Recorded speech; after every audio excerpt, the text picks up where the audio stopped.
მოგესალმებით, ეთერშია კურიერი 6 საათზე ახალ ამბებს ავთო გვასალია გაგაცნობთ. Ზუსტად ერთი დღე საქართველოს სომხეთის შეხვედრამდე ერევანში მოპოვებული დამაჯერებელი გამარჯვების შემდეგ საქართველოს ეროვნული ნაკრები მატჩს თბილისში დინამო არენაზე გამართავს. კაპიტანი ბრუნდება ერთა ლიგის პლეი-ოფის საპასუხო მატჩი გურამ კაშია ითამაშებს. სტადიონზე ვნახავთ ხვიჩა კვარაცხელიასაც, რომელსაც სომხეთთან პირველ მატჩში მონაწილეობა არ მიუღია. ნაკრების მთავარი მწვრთნელი გარკვეულ ცვლილებებსაც გეგმავს და სხვა მოთამაშეებისთვისაც აპირებს შანსის მიცემას. ამის შესახებ ვილის სანიოლმა ხვიჩა კვარაცხელიასთან ერთად გამართულ პრეს-კონფერენციაზე ისაუბრა. შეხვედრამდე გუნდებმა ბოლო ვარჯიშიც გამართეს. თბილისის მერიის განცხადებით სტადიონის მიმდებარე ქუჩებზე დღის 4 საათიდან საავტომობილო მოძრაობა აიკრძალება. როგორც სპეციალისტი საქართველოს ნაკრებში ძალიან ბედნიერი ვარ, სადაც კარგად გექცევიან და პატივს გცემენ, იქ აუცილებლად ბედნიერი ხარ და ცდილობ რომ საუკეთესო გააკეთო. დინამო არენას თამაში ძალიან მოგვენატრა იმ ისტორიული თამაშის შემდეგ არ გვითამაშია და ძალიან ასე ვთქვათ ერთი სული გვაქვს, როდის გამოვვალთ ხოლმე მოედანზე და დაიწყება თამაში და ძალიან ბედნიერები ვართ, რომ აქ მოგვიწია დაბრუნება და ჩვენთვის ეს სტადიონი ძალიან ბევრს ნიშნავს, ძალიან ბევრი ემოციები გადაგხვდა აქ. There will be some changes and I'm sure ფიქრობ საპასუხო მატჩში არ იქნება мотиваციის პრობლემა, გარკვეულ ცვლილებებს გეგმავს. სხვა მოთამაშეებსაც მიეცემათ შანსი. ჩვენმა ფეხბურთელებმა იციან, რომ აქ მაღალი კონკურენციაა და თუ თავს კარგად არ წარმოაჩენ, შენი შანსები შემცირდება. მე სხვადასხვა პოზიციაზე არაერთი ძლიერი მოთამაშე მყავს და მათ мотивაციაში ეჭვი არ მეპარება. კი ჩვენ პირველი მატჩი 3-0 მოვიგეთ, თუმცა ახლა საქმე ბოლომდე უნდა მივიყვანოთ. ხვალ ოფიციალური მატჩი გვაქვს და მე არ ვაპირებ მთელი გუნდის შეცვლას და გადახალისებას. კაშია ბრუნდება, ტაქტიკის ცვლილება ნაკლებად მოსაოდნელია. მომავალში ვაპირებთ ისე ვითამაშოთ, როგორც სომხეთთან ვითამაშეთ. კაშია პროფესიონალია და დარწმუნებული ვარ, კარგად მოერგება ტაქტიკას. ჟურნალისტების კითხვებს უპასუხა სომხეთის ეროვნული ნაკრების მწვრთნელმაც, როგორც ჯონ ვანტსკიპმა განაცხადა, გუნდის ტაქტიკის შეცვლას და მცირე ცვლილებებს აპირებს. პლეი-ოფის პირველ შეხვედრაში სომხეთი შინ საქართველოსთან 0-3 დამარცხდა, საპასუხო მატჩი კი ხვალ დინამო არენაზე 18 საათზე დაიწყება. We are prepared as we were prepared. ჩვენ მზად ვართ რევანშის ასაღებად. ერევანშიც მზად ვიყავით, თუმცა სამი უპატიებელი შეცდომა დავუშვით და ამიტომაც დავმარცხდით. საქართველოს ჩვენზე ძლიერი გუნდია, განვითარების სხვა ეტაპზეა და ჩვენი მიზანია მაქსიმალურად წარმოვაჩინოთ საკუთარი თავი. ზოგადად გუნდში ცუდი გარემო არ არის. ასეთი ანგარიშით წაგება ყველაფერს ხელს უშლის, თუმცა უნდა ითქვას, რომ არც ვარჯიშზე და არც შეკრებაზე არანაირი პრობლემა არ არის. ლეონ რანოსმა დღეს მთხოვა, რომ ხვალ აუცილებლად უნდა ეთამაშა. ეს ჩემთვის მიუღებელია. ამის გამო ის დაგვემშვიდობა, შეკრება დატოვა და ნაკრებში აღარ ითამაშებს. ასეთი შემთხვევა კარიერაში პირველად მქონდა, თუმცა ფეხბურთელებს ყველაფერი ავუხსენი და ჩემს გუნდში ატმოსფეროს მხრივ პრობლემები არ არის. როგორც მწვრთნელმა აღნიშნა, პირველი თამაშისთვისაც სერიოზულად ვემზადებოდით, თუმცა მისი დავალებები ვერ შევასრულეთ. ახლა ვეცდებით ყველაფერი გამოვასწოროთ. 7 თვეში ადგილობრივი თვითმმართველობის არჩევნებია, ოპოზიციაში კი აცდა სხვადასხვაობაა და ჩამოყალიბება უჭირთ. მიიღებენ თუ არა მუნიციპალურ არჩევნებში მონაწილეობას. ღიად და პირდაპირ ნაციონალური მოძრაობა და კოალიცია ცვლილებებისთვის ამბობს, რომ 2025 წლის არჩევნებში ჩართვას არ აპირებენ. პარალელ გადალახულ სხვა პარტიებში კი აქცენტს ხელახალ საპარლამენტო არჩევნებზე აკეთებენ. ქართული ოცნება დარწმუნებულია, რომ მათ ოპონენტებს საკუთარ შესაძლებლობებში ეჭვი ეპარებათ. ნანა გოგატაძე გვეტყვის, ვის რა პოზიცია აქვს 4 ოქტომბერს ჩანიშნულ არჩევნებთან დაკავშირებით. ჯერჯერობით ოპოზიციურ პოლიტიკურ ველზე ბარიერ გადალახულ პარტიებს შორის ორი პოლიტიკური პარტია, ერთიანობა, ნაციონალური მოძრაობა და კოალიცია ცვლილებებისთვის, რომლებიც პირდაპირ და ღიად ამბობენ, რომ ამ მოცემულობაში და ამ პირობებში ისინი ადგილობრივი თვითმმართველობის არჩევნებში მონაწილეობას არ მიიღებენ და ასე ვთქვათ, სხვებსაც იგივეს ურჩევენ და ამბობენ, რომ უმჯობესი იქნება თუ სხვა ოპოზიციური პარტიებიც უფრო მკაფიო განცხადებებს და გადაწყვეტილებას მიიღებენ ამ თემასთან დაკავშირებით. თუმცა ამ რჩევას არ იზიარებენ კოლეგა ოპოზიციონერები, მაგალითად გახარიას პარტიაში ამბობენ, რომ 7 თვით ადრე ადგილობრივ თვითმმართველობის არჩევნებზე საუბარი არის ნაადრევი, ვინაიდან ახლა დღის წესრიგში სხვა უფრო მნიშვნელოვანი საკითხები დგას, ასევე გახარიას პარტიაში ამბობენ იმასაც, რომ ეს თემა ადგილობრივი თვითმმართველობის არჩევნების საკითხი არის ქართული ოცნების მიერ გააქტიურებული, ვინაიდან სხვა უფრო მნიშვნელოვანი თემებიდან გადაიტანონ ყურადღება. ერთადერთი ოპოზიციური ძალა, რომელიც პირდაპირ ამბობს, რომ მიიღებს არჩევნებში მონაწილეობას, ეს არის გირჩი და გირჩი იმედს იტოვებენ, რომ კოლეგები სიტყვას შეასრულებენ და არ მიიღებენ 4 ოქტომბრის არჩევნებში მონაწილეობას. ჩვენ ვიმედოვნებთ, რომ ოპოზიციური პარტიები შევთანხმდებით იმაზე, რომ თუ თვითმმართველობის არჩევნებს ატარებს არალეგიტიმური ხელისუფლება და პოლიტპატიმრები რჩებიან ციხეში და ამ არჩევნებთან ერთად არ ინიშნება დროებითი ადმინისტრაციის პირობებში ხელახალი საპარლამენტო არჩევნები, მაშინ ამ არჩევნებში შესვლას არ ექნება აზრი და ეს იქნება ჩვენი საზოგადოების და ჩვენი ხალხისათვის ზურგის შექცევა. პირველი ოქტომბრის არჩევნებზე საუბარი არის ოცნების ინტერესი, რათა დღის წესრიგიდან ამოაგდოს საპარლამენტო არჩევნები, რომელიც უწყვეტი პროტესტის მოთხოვნაა და მეორე, არასდროს გადაწყვეტილება არ მიგვიღია ნაციონალური მოძრაობის ან მათთან ახლოს ყოფი პარტიების ნებასრულიდან გამომდინარე და კიდევ ერთხელ, რა თქმა უნდა, ვაცხადებთ, რომ მარტის კალენდარული თარიღით და ასევე მომავალში საპარლამენტო არჩევნები არის თავარი უწყვეტი პროტესტის მოთხოვნა, რომელმაც საქართველოს პრეზიდენტი უნდა გამოიყუროს. იმედი მაქვს, რომ ეგრეთ წოდებული ნაცური პარტიები არ მიიღებენ მონაწილეობას არჩევნებში და დარჩებიან საკუთარი სიტყვის ერთგული. თუმცა ხედავ რაღაცნაირად ამ პირველი სიტყვიდან უკან დახევას. მე არ ვიცი ბატონი ნიკამელია და ბატონი ნიკა გვარამიაც უკან დაიხევენ საკუთარი პოზიციიდან თუ არა, მაგრამ ტენდენცია სამწუხაროდ პირიქით მიდის, რომ ნაცები და ნაცური პარტიები, როგორც ჩანს, აპირებენ არჩევნებში მონაწილეობის მიღებას. ოპოზიციის ერთადერთი მიზანი ქვეყანაში რადიკალური პროცესების განვითარება და დესტაბილიზაციის მოწყობა, ამას ამბობენ უკვე მმართველ გუნდში სახელისუფლებო გუნდის წარმომადგენლები, დარწმუნებული არიან იმაშიც, რომ მათი ოპონენტები დამოუკიდებლად ვერ იღებენ გადაწყვეტილებას და ვერ მოქმედებენ და შესაბამისად ისინი ახლა გარე ძალებისგან მურიგ დირექტივას ელოდებიან. კოლექტიური ნაცმოძრაობა. შეგნით შეიძლება სხვადასხვა პოზიციები ჰქონდეთ, ამათ, მაგრამ თავისი არსით არიან რევოლუციონერები, რომლებიც უპირისპირდებიან საქართველოს. რასაკვირველია, ელოდებიან მთავარ ინსტრუქციას, რომელიც ალბათ ბრიუსელიდან უნდა ჩამოვიდეს, იმიტომ რომ ევრობიუროკრატია კვლავ განაგრძობს აი ამ თავის გატკეპნილ გზაზე სიარულს, რასაც ქვია საქართველოს დამორჩილება. ასე რომ არჩევნებში მონაწილეობას მიიღებენ თუ არ მიიღებენ, ეს ერთი საკითხია, მაგრამ მთავარი საკითხი, რაც არიცვლება, რაც კონსტანტაა, ეს არის საქართველოს დაზიანებისთვის, ვის უფრო უკეთესი რესურსი აქვს შეთავაზებული აი ამ კოლექტიური ნაცმოძრაობის ფორმატში. რეალურად, რა თქმა უნდა, ისინი ერთმანეთთან დაპირისპირებულები არიან და ვერ იტანენ ერთმანეთს. ყველაზე თვალსაჩინო მაგალითი ამისი არის, მაგალითად, რომ დააჯგუფეს ერთად ბატონი ხაზარაძე და ბატონი ელისაშვილი, ან ქალბატონი ზურაბიშვილი, რომელიც ნაგინები ყავს ფაქტობრივად მთელს ოპოზიციას. გარედავალება მიიღეს და მოუწიათ ესეთი დაჯგუფება. შესაბამისად, მათზე რომ იყოს დამოკიდებული ამ გადაწყვეტილების მიღება, თავისთავად ისინი ამ არჩევნებში მონაწილეობას არ მიიღებენ. ვინაიდან იციან, რომ მათი რეიტინგი ყველაზე კარგ შემთხვევაში არის განახევრებული და შესაბამისად, მათი გარე უფროსები მათთვის რომ მოიცლიან და ინსტრუქციებს გამოუშვებენ. თუ ინსტრუქცია იქნება, რომ უნდა მიიღონ არჩევნებში მონაწილეობა, აუცილებლად მოუწევთ ამ არჩევნებში მონაწილეობის მიღება. მუნიციპალურ არჩევნებამდე დაახლოებით 7 თვე რჩება, მერებსა და საკრებულოების წევრებს 64 მუნიციპალიტეტში 4 ოქტომბერს აირჩევენ. მადლობა, ეს ნანა გოგატაძე იყო. ვენეციის კომისია საქართველოს საარჩევნო კოდექსში ადგილობრივი თვითმმართველობის არჩევნებთან დაკავშირებით შეტანილი ცვლილებების შესახებ დასკვნას აქვეყნებს. კომისია აცხადებს, რომ საქართველოს საარჩევნო კოდექსში ცვლილებების შეტანა დაჩქარებული პროცედურული წესით მოხდა და აღნიშნავს, რომ საარჩევნო კანონმდებლობაში ნებისმიერი წარმატებული ცვლილება ყველა დაინტერესებულ მხარესთან საჯარო კონსულტაციების შემდეგ ფართო კონსენსუსის შედეგად უნდა განხორციელდეს.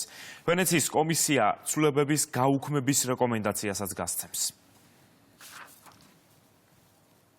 ვენეციის კომისიის დასკვნაზე შეფასებები კეთდება თბილისში. ხელისუფლების წარმომადგენლების განცხადებით, ვენეციის კომისიის დასკვნა და რეკომენდაციები სამართლებრივი შეფასების ნაცვლად პოლიტიკური შინაარსის არის.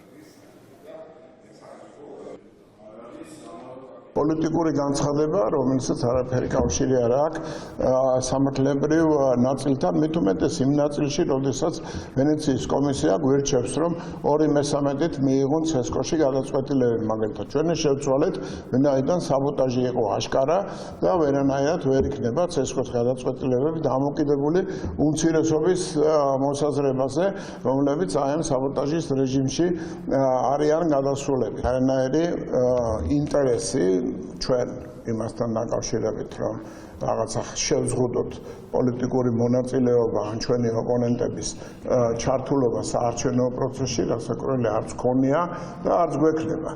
თავისუფალი არჩევნები და ვისაც მიაჩნია, რომ აქ რესურსი გაიმარჯვოს, გამოვიდეს იბრძოლოს და გაიმარჯვოს. მაგრამ ის რომ საზოგადოებას სურს მეტი წარმომადგენელი ყავდეს არჩევით ორგანოებში, რათა მეტი ბერკეტი კონდეს ხელთ, რომ გავლენა მოახდინოს მათ შორის აღმასრულებელ სტრუქტურებზე, რასაკვირველია, მისაღები გასათვალისწინებელია და მხოლოდ უკეთესობას მოიტანს. ვენეციის კომისიის დასკვნა თავისი შინაარსით არის ცალსახად პოლიტიკური. მაშინ, როდესაც ვენეციის კომისიის ამოცანა და ფუნქცია არის სამართლებრივი შეფასება მოახდინოს, მიუთითოს კონკრეტულად იმაზე, თუ რა ნორმები შეიძლება იყოს კონკრეტულ შემთხვევაში ამა თუ იმ საერთაშორისო ხელშეკრულების სტანდარტის საწინააღმდეგო, მოცემულ შემთხვევაში ჩვენ ვერ მოვისმინეთ კონკრეტული მითითება ნორმებზე, ეს დასკვნა არის ცალსახად პოლიტიკური შინაარსი და დასანანია, რომ ესეთი ორგანიზაცია, როგორც არის დღეს ვენეციის კომისია, გადაიქცა კვლავ სათამაშოდ ვიღაცის ხელში, გულისხმობ ამ შემთხვევაში იმ ძალებს, რომლებსაც Deep State-ს ეძახით და რომლის წარმომადგენლები ჯერ კიდევ მძლავრად არიან, როგორც ამერიკის შეერთებულ შტატებში, ასევე ევროპაში. დროებითი საგამოძიებო კომისიის ხმაურიანის ხდომა მეორე დღეა შეფასებების საგანია. კომისიამ, რომელსაც თეატროლოგიანი ხელმძღვანელობს, პირველ დღეს ბიზნესმენ ბესიკ ხარძიანის საქმე განიხილა. ის ერთ-ერთია იმ საქმეებიდან, რომელიც 2003-2012 წლებს უკავშირდება. პარლამენტში შექმნილი კომისია ხარძიანის გახმაურებული საქმის გარდა სხვა დანაშაულებრივ საქმეებზეც გააგრძელებს მოკვლევას. ლევან ფანცხავა გაგვაცნობს შეფასებებს. ლევან, პირდაპირ ეთერში ხარ. დიახ, გახმაურებული საქმის დეტალებზე ბევრი ითქვა საგამოძიებო კომისიის ფორმატში, სადაც ბესიკ ხარძიანის შვილი საუბრობდა წინასწარ ხელისუფლების პერიოდში ჩადენილ დანაშაულებებთან დაკავშირებით ბიზნესის რეკერტზე, არაადამიანურ მოპყრობასა და ციხეებში წამების ფაქტებზე. დღეს კიდევ ერთხელ გაკეთდა განცხადებები კომისიის წევრების მხრიდან და როგორც ისინი განმარტავენ, ამ ფაქტებმა კიდევ ერთხელ აჩვენა თუ რამდენად მნიშვნელოვანი და საჭირო იყო საგამოძიებო კომისიის შექმნა, რათა პასუხი აგონ წინა ხელისუფლების პერიოდში ჩადენილ დანაშაულებებთან დაკავშირებით კონკრეტულმა მაღალჩინოსნებმა. ბესიკ ხარძიანის შვილი საუბრობდა, მან აღწერა ეს წარმოუდგენელი წამების და არაადამიანური მოპყრობის ფაქტები, რასაც ადგილი ჰქონდა პენდენციურ დაწესებულებაში და ჩანდა აშკარად მისი მონათხრობიდან, რომელიც ეფუძნებოდა თვითონ აზგარდაცვლილი ბესიკ ხარძიანის მიერ მიწოდებულ ინფორმაციას და სხვა მასალებითაც დასტურდებოდა ჩვენს ხელთ არსებული მასალებით ის სისტემური დანაშაული, რასაც ადგილი ჰქონდა პენდენციურ სისტემაში, რაც გულისხმობდა წამებას, არაადამიანურ მოპყრობას. გაიხსენეს ის ეპიზოდი, როდესაც 2 დღე-ღამე ფეხზე დამდგარი აწამებდნენ ადამიანს და არ ეძლეოდა მას არც დაჯდომის, არც დაწოლის საშუალება. ბესიკ ხარძიანი იყო იმ სისტემის პირადი მძევალი და პატიმარი, რომელსაც ქონება საბოლოო ჯამში გამოსცალეს და უკვე ქართული ოცნების პერიოდში მოხდა ამ საქმეების გამოძიება, დასრულება და მათ მოახერხეს იმ ქონების დაბრუნება, რომელზეც დავა ჰქონდათ სასამართლოში უკვე ჩვენი ხელისუფლების პერიოდში. მართველი გუნდი დარწმუნებულია, რომ რამდენიმე თვიანი მუშაობის შემდეგ საგამოძიებო კომისია დადებს ისეთ დასკვნებს, რომლის მიხედვითაც კონკრეტულ კითხვებს გაეცემა პასუხები და პასუხისმგებლობაში მიეცემიან ის პირები, რომლებსაც კონკრეტული დანაშაულები მიუძღვით. როგორც ხელისუფლების წარმომადგენლები განმარტავენ, 2003-2012 12 წლებში მიმდინარე პროცესებთან დაკავშირებით პასუხისმგებლობას ვერავინ გაექცევა ამ საქმესთან დაკავშირებით. ბუნებრივია კითხვები დავსვით ოპოზიციის წარმომადგენლებთანაც ნაციონალურ მოძრაობაში ამ კონკრეტულ საქმეზე არ საუბრობენ და შინაარსში არ შედიან, რაც შეეხება სხვა ოპოზიციის წარმომადგენლებს, ისინი აცხადებენ, რომ ყველა დანაშაულს უნდა ჰქონდეს უნდა მოხდეს შესაბამისი რეაგირება, თუმცა როგორც ხელისუფლების ოპონენტები აცხადებენ, ეს ხელისუფლებას უნდა გაეკეთებინათ წლების წინ.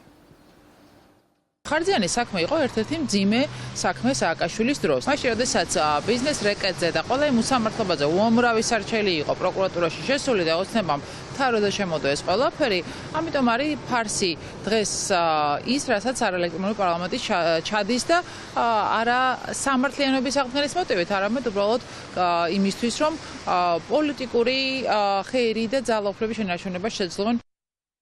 ეს სხდომა რაც ჩვენ მქონდა ხარჯიანის მაგალითთან დაკავშირებით კიდევ ერთხელ ახსენებს ყველას საზოგადოებას თუ რა რეჟიმთან მქონდა ჩვენ საქმე, თუნდაც ის ადვოკატი, რომელმაც კიდევ მორიგ ჯერზე დაადასტურა თუ ამ რეჟიმის დროს როგორ მოქმედებდნენ ადვოკატები TBC ბანკის ჩართულობით, მათ შორისაც ასევე თქვა ბატონმა ბესომ სხდომაზე, რომელიც აძლევდა ციხეში პატიმრობაში მყოფ ნაწამებ ადამიანს კრედიტს, მაშინ როდესაც გარეთ მყოფებს არ აძლევდა კრედიტს. და ამავდროულად, რა თქმა უნდა, ის წამების ფაქტები, რაც კიდევ ერთხელ მოვისმინეთ, ჩვენ გარწმუნებთ, რომ დასკვნა იქნება ისეთი კომისიის, რომ ვერც ერთი უწყება ვერ იტყვის იმას, რომ ნაციონალური მოძრაობა არ უნდა შეფასდეს როგორც ის რეჟიმი, რომელიც არ უნდა არსებობდეს ქართულ პოლიტიკაში. ხარჯიანის საკითხი ერთადერთი არ არის. არის უამრავი ასეთი საკითხები. ძალიან ბევრ საკითხთან დაკავშირებით გადაწყვეტილებები მიღებული აქვს სასამართლოს, ბევრი ადამიანი დასჯელია 2012 წლის შემდეგ, შეფასება, მთავარი პოლიტიკური შეფასება და ზუსტად ის დასკვნა გვჭირდება, რომელიც რეალობას დაანახებს მთელ საზოგადოებას, არა მარტო ქართულ საზოგადოებას. განსაკუთრებით ამას დიდი ნაწილი სამართლებრივი ნაწილიც გააჩნია, მაგრამ ჩვენ ვთვლით, რომ პოლიტიკური შეფასება იქნება ერთ-ერთი მნიშვნელოვანი, ვინაიდან აი ამ წარსულის გამოძახილი დღეს განაპირობებს საქართველოში რევოლუციურ სცენარს და ამ რევოლუციური სცენარის სათავეში კვლავ იმ ადამიანებს, ვინც ამდენი ბოროტება ჩაედინა მმართველობის პერიოდში. საგამოძიებო კომისია მუშაობას აგრძელებს მომდევნო დღეებში არაერთ გახმაურებულ საქმესთან დაკავშირებით დასვამენ კითხვებს კანონმდებლები და მოისმენენ პასუხებს, რამდენიმე თვეში კი კონკრეტულ მტკიცებულებებს და დოკუმენტებს უკვე გადაუგზავნიან ისინი საგამოძიებო უწყებებს. ლევან ფანცხავა საუბრობდა კურიერის პირდაპირ ეთერში. მეგობარი აქტი. ამერიკის სენატმა 5 დღეში ამ კანონპროექტზე მსჯელობა უნდა დაიწყოს. მეგობარი აქტის მხარდასაჭერად კი თბილისში დღეს აქცია იმართება. მსვლელობაში ქართული არასამთავრობო ორგანიზაციები და პოლიტიკური პარტიები მონაწილეობენ. პრეზიდენტმა ტრამპმა ურყევი ნდობა და მხარდაჭერა გამოუცხადა სენატორ რიშს, რომელიც მეგობარი აქტის ინიციატორია სენატში და რომელიც 27-ში იხილება. ყველა იმ საპროტესტო აქციაში მივიღებ მონაწილეობას, რომელიც საქართველოს გაცხადებული ინტერესების შესაბამისია. მეგობარი აქტი არის საქართველოს ეროვნული ინტერესების მხარდამჭერი, ქართველი ხალხის მხარდამჭერი, ამერიკის შეერთებული შტატები იცავს ჩვენი ქვეყნის ტერიტორიულ მთლიანობას, სუვერენიტეტს, არაღიარების პოლიტიკას ათწლეულების განმავლობაში ძლიერი პარტნიორი და ძლიერი მოკავშირე არის ეგზისტენციალურად მნიშვნელოვანი საქართველოსთვის, ამიტომაც მე ვიდგები დღეს იქ და ძლიერი საქართველო იდგება იქ. მართველი პარტია უცხოეთიდან დაფინანსებული არასამთავრობო ორგანიზაციების მორიგ შეკრებას გარეძალების მითითებით მოქმედებას უკავშირებს. ქართული ოცნება მეგობარ აქტს არამეგობრულს და მტრულს უწოდებს. ჩვენ თავად მეგობრობის აქტზე თუ მეგობარ აქტზე თუ კი ვისაუბრებთ, საკუთრებია გამოჩნდება მთელი რიგი უზუსტობები. უსამართლობა და ორმაგი სტანდარტი არ შეიძლება ხელისუფლებას, რომელიც დღეს მართავს საქართველოს უწოდო ანტიევროპული, ანტიდასავლური, მაშინ როდესაც ამდენი ხნის მანძილზე ელოლეებოდი ხელისუფლებას, რომელიც ტანჯავდა ადამიანებს, სიცოცხლეს, ღირსებას და ჯანმრთელობას არ თმევდა. აქ გამოხმაურებას და ესეთ გაცხოველებულ და გააფთრებულ ტაშფანდურს, რომელსაც ჩვენ ახლა თვალყურს ვადენებთ, რასაკვირველია, ერთი სახელი შეიძლება ეწოდოს, ხოლო ეს არის უსამშობლოთა რაღაც აღლუმი, რომელიც მე მაინც მგონია, რომ დამთავრდება უშედეგოდ. არასამთავრობო ორგანიზაციებმა არათუ კიდევ ერთხელ გამოავლინეს საკუთარი თავი როგორც პოლიტიკურ ველზე მებრძოლებმა, არამედ უკვე ლიდერებად იქცნენ და ამ ლიდერობას პრაქტიკულად ვერც ვერავინ ვერ წაართმევს. პოლიტიკური პარტიები და მდიდრებიც არიან, უშუალებელი რესურსია მობილიზებული და კვლავ სიტყვა სათაური deep state-ი გამოდის წინა პლანზე.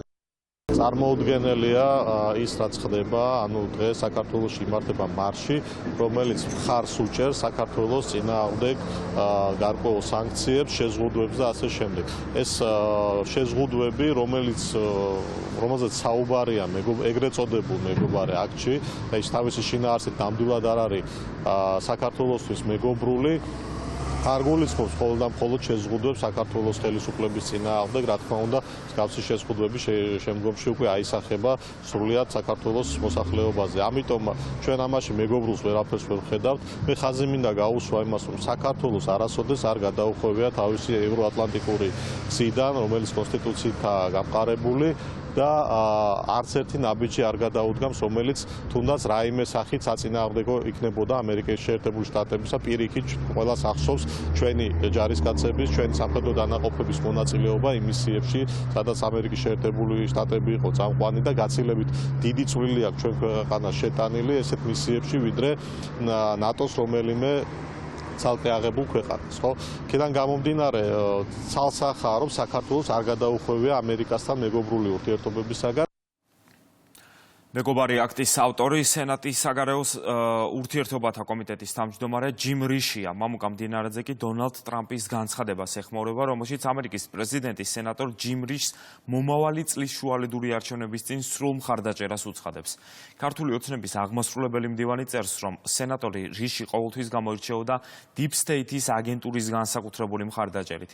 მამუკა მდინარეძეს იმედი აქვს, რომ ჯიმ რიში მკაფიოდ გაიმიჯნება თავისივე პოლიტიკურ წარსულს.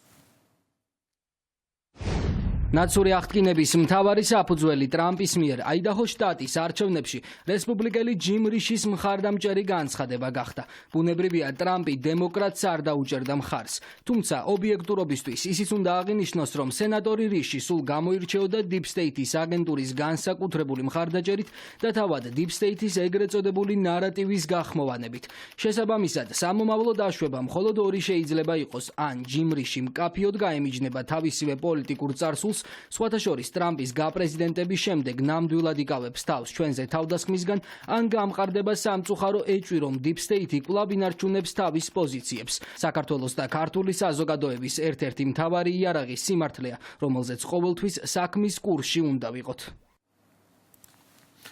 შეთანხმდებიან თუ არა მოსკოვი და კიევი. ამერიკის შეერთებული შტატების პრეზიდენტი აცხადებს, რომ უკრაინაში ცეცხლის შეწყვეტის შეთანხმებას მხარეები მალე მიაღწევენ. დონალდ ტრამპის თქმით, ხელშეკრულების მოსამზადებლად მოლაპარაკებები რუსეთთან და უკრაინასთან აქტიურად მიმდინარეობს. 47 პრეზიდენტის განცხადებით, მთავარი მიზეზი, რის გამოც ამერიკა ამ პროცესში მონაწილეობს, ხანგრძლივი მშვიდობის დამყარებაა. ჯერა ძალიან მალე გვექნება ცეცხლის სრული შეწყვეტა, შემდეგ კი სამშვიდობო ხელშეკრულება, რომელზეც ახლა ვაწარმოებთ მოლაპარაკებებს, ხელშეკრულება მიწების გაყოფასთან და სხვა დეტალებთან დაკავშირებით. ამაზე ახლა ამ წუთებში მიმდინარეობს მსჯელობა. ვფიქრობ, ჩვენ უკვე გვაქვს შეთანხმების ძირითადი ჩარჩო. ამ პროცესში ორი მიზეზის გამო მონაწილეობ. პირველი და რაც ყველაზე მნიშვნელოვანია, ათასობით ახალგაზრდა ადამიანი, რომლებიც იღუპება. ისინი ამერიკელები არ არიან, რუსები და უკრაინელები არიან, რომლებიც ყოველკვირა ომს ეწირებიან. მეორე კი ფულს ეხება. შეერთებულმა შტატებმა ბაიდენის გამო 350 მილიარდი დოლარი გადაიხადა ომში, რომელიც არასდროს უნდა მომხდარიყო, თუ კომპეტენტური პრეზიდენტი გვეყოლებოდა. სანამ მხარეების შეთანხმებას მიაღწევენ, უკრაინაში გრძელდება ომი, რუსული უპილოტო საფრენი აპარატებით შეტევის შედეგად კიევში 4 სართულიანი შენობა დაიწვა. თავდასხმა განხორციელდა ზაპოროჟიეს ოლქშიც, შედეგად 3 ადამიანი დაიღუპა, მათ შორის არის 14 წლის არასრულწლოვანი, დაშავებულია 12 ადამიანი. ადგილზე სამაშველო სამუშაოები კი გრძელდება. 3 დაღუპული და 4 დაშავებულია სუმის ოლქში. რუსეთმა იერიში აქაც უპილოტო საფრენი აპარატებით მიიტანა. უკრაინის ნატოში გაწევრიანების პერსპექტივის შესახებ ისაუბრა დონალდ ტრამპის ოფიციალურმა წარმომადგენელმა. სტივ ვიტკოფმა ამერიკელ ჟურნალისტთან ინტერვიუში აღნიშნა, რომ უკრაინა ნატოს წევრი ვერ გახდება. ფიქრობ, რომ მათ მეტწილად აღიარეს, რომ ნატოს წევრი ვერ გახდებიან. საუბარი იყო იმის შესახებ, თუ შეიძლება ისარგებლონ ეგრეთ წოდებული მეხუთე მუხლის დაცვით, რომელიც ყველა ნატოს წევრ ქვეყანაზე ვრცელდება. შეიძლება უკრაინამ ეს გარკვეულწილად ნატოს წევრობის გარეშე, ამერიკის შეერთებული შტატებისგან და ევროკავშირისგან მიიღოს. ეს საკითხი განსახილველად ღიაა. გერმანიის პარლამენტი უკრაინას კიდევ 3 მილიარდი ევროს ღირებულების სამხედრო დახმარებას გადასცემს. გადაწყვეტილება ბუნდესტაგის საბიუჯეტო კომიტეტმა მიიღო. ახალი დახმარება გერმანიის მიერ 2025 წლისთვის უკვე დაგეგმილ 4 მილიარდი ღირებულების სამხედრო დახმარებას დაემატება. 2026-29 წლებისთვის გერმანიას უკრაინის დასახმარებლად დამატებით 8 მილიარდი euро აქვს გამოყოფილი. ომში მყოფი ქვეყნის გასაძლიერებლად თანხის გამოყოფა გერმანიის თავდაცვისა და საგარეო საქმეთა სამინისტროების ინიციატივა. თურქეთში სტამბოლის მერის მხარდამჭერ აქციებზე 343 ადამიანი დააკავეს. სტამბოლში უკვე მესამე დღეა დემონსტრანტები აქციას მართავენ. საპროტესტო აქციები გრძელდება დედაქალაქ ანკარასა და იზმირში, სადაც პოლიციამ აქციის მონაწილეთა დასაშლელად წყლის ჭავლი გამოიყენა. მიმდინარე მოვლენებს უკვე გამოიხმაურა ქვეყნის პრეზიდენტი რეჯეფ ტაიპ ერდოღანი, რომელიც აცხადებს, რომ სახალხო რესპუბლიკური პარტია, რომელსაც დაკავებული ეკრემ იმამოღლუ წარმოადგენდა, თავის ძველ ღირსებასა და სახეს კარგავს. სტამბოლის ყოფილი მერი კორუფციისა და ტერორისტული კავშირების ბრალდებით არის დაკავებული. სამწუხაროა, რომ სახალხო რესპუბლიკური პარტია სწრაფად კარგავს თავის ყოფილ სახესა და ღირსებას. როგორც პოლიტიკური ძალა, ის თავის გზას ლეგიტიმურ საფუძველზე კი არ აგრძელებს, არამედ არალეგალურ ორგანიზაციებთან დამყარებული კავშირებით, კორუფციით, პუჩისტების წახალისებითა და პრობლემური დისკურსებით, სახიფათო განცხადებებით, რაც ქუჩებში ქაოსსა და ტერორს აღვივებს. ცხადია, სახალხო რესპუბლიკურმა პარტიამ თავი უნდა აარიდოს არა მხოლოდ მუნიციპალიტეტებში შეჭრილ ბანდიტებს, არამედ მარგინალურ ჯგუფებსა და ტერორისტულ გაერთიანებებს. თუმცა მარგინალების გულის მოგებით, ჩვენს პოლიციაზე, მოსამართლეებსა და პროკურორებზე, რომლებიც თავიანთ მოვალეობას ასრულებენ, თავდასხმით, მუქარით, სასამართლოზე ზეწოლით, დემოკრატიისა და ეროვნული ნების გამოწვევის მიზნით, უკანონო არაეთიკური ანტიდემოკრატიული ხერხების გამოყენებით, თქვენ ამ ქვეყანაში ვერაფერს გახდებით. ამერიკის ხმა დონალდ ტრამპის ადმინისტრაცია სასამართლოში უჩივის. ჟურნალისტების განცხადებით, ამერიკის შეერთებული შტატების მიერ დაფინანსებული საინფორმაციო სააგენტოების დახურვა ქვეყნის კონსტიტუციის პირველი შესწორებით გარანტირებულ სიტყვის თავისუფლებას არღვევს. გასულ კვირას ამერიკის შეერთებული შტატების პრეზიდენტის დონალდ ტრამპის აღმასრულებელი ბრძანების საფუძველზე ამერიკის გლობალური მედიის სააგენტომ რადიო თავისუფლებას გრანტები შეუწყვიტა და ამერიკის ხმის 1300-ზე მეტი თანამშრომელი ანაზღაურებად ადმინისტრაციულ შებულებაში გაუშვა. დონალდ ტრამპმა ექს-პრეზიდენტ ჯონ კენედის მკვლელობის საქმის გასაჯაროების ორდერი ოფიციალურად გასცა. მედიის ცნობით, მკვლელობის შესახებ დაახლოებით 2200 დოკუმენტი არსებობს და დაახლოებით 63,000 გვერდისგან შედგება.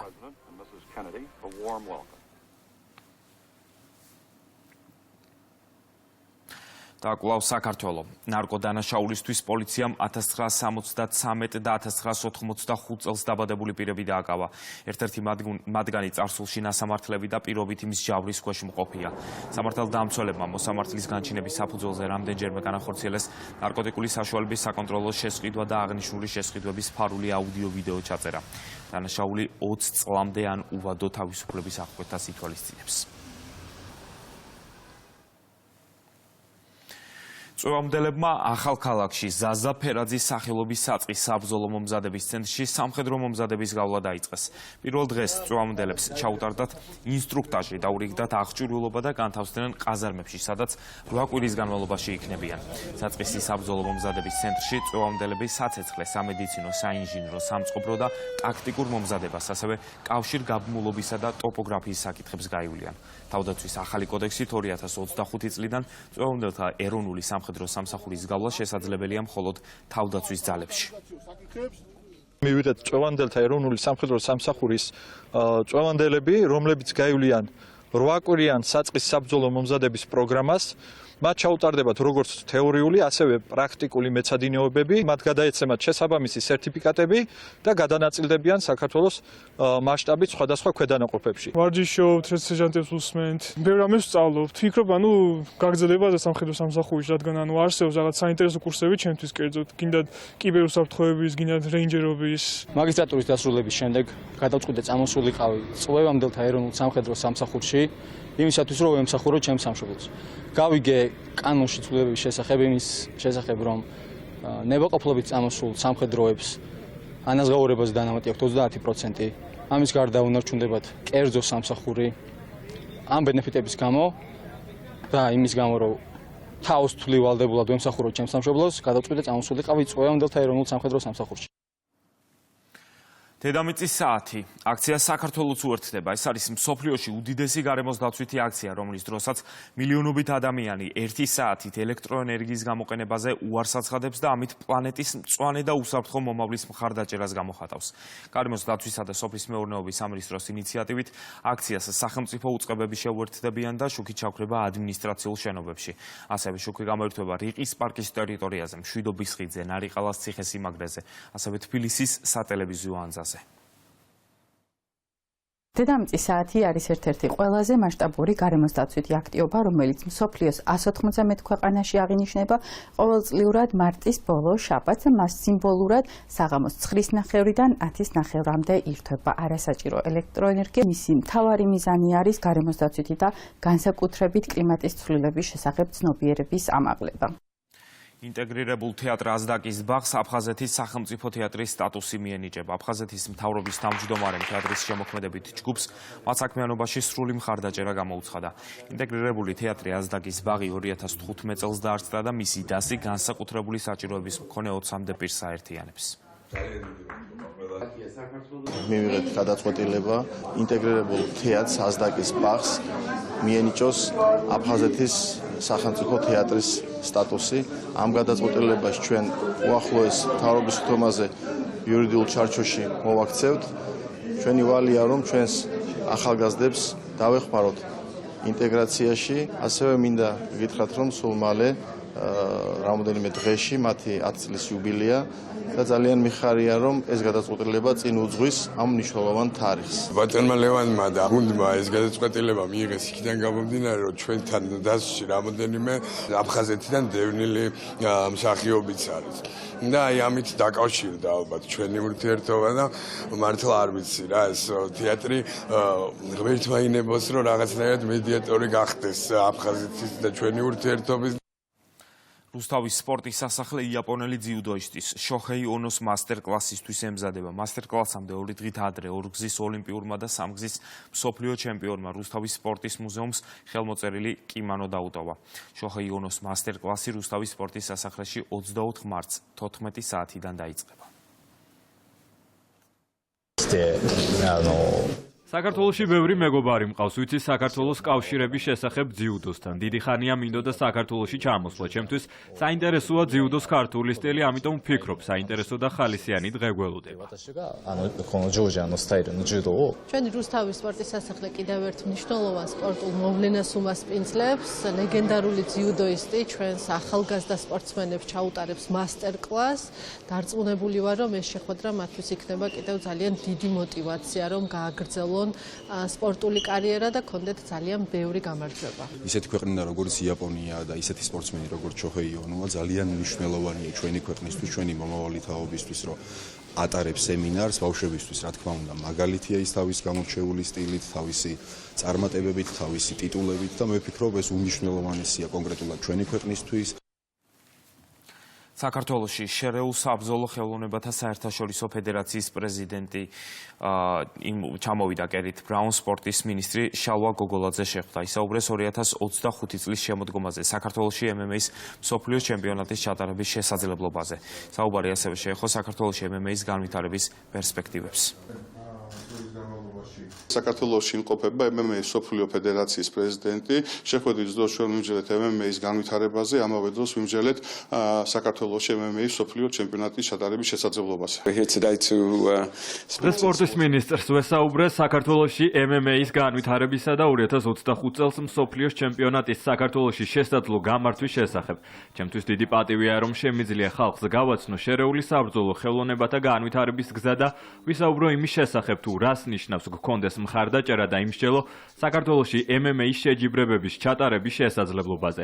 ეს არაჩვეულებრივი შეხვედრა იყო, რადგან დავინახეთ სწორი სტრატეგია და გავეცანით ფედერაციის პრეზიდენტისა და სპორტის მინისტრის მოსაზრებებს შერეული საბრძოლო ხელოვნების განვითარების შესახებ.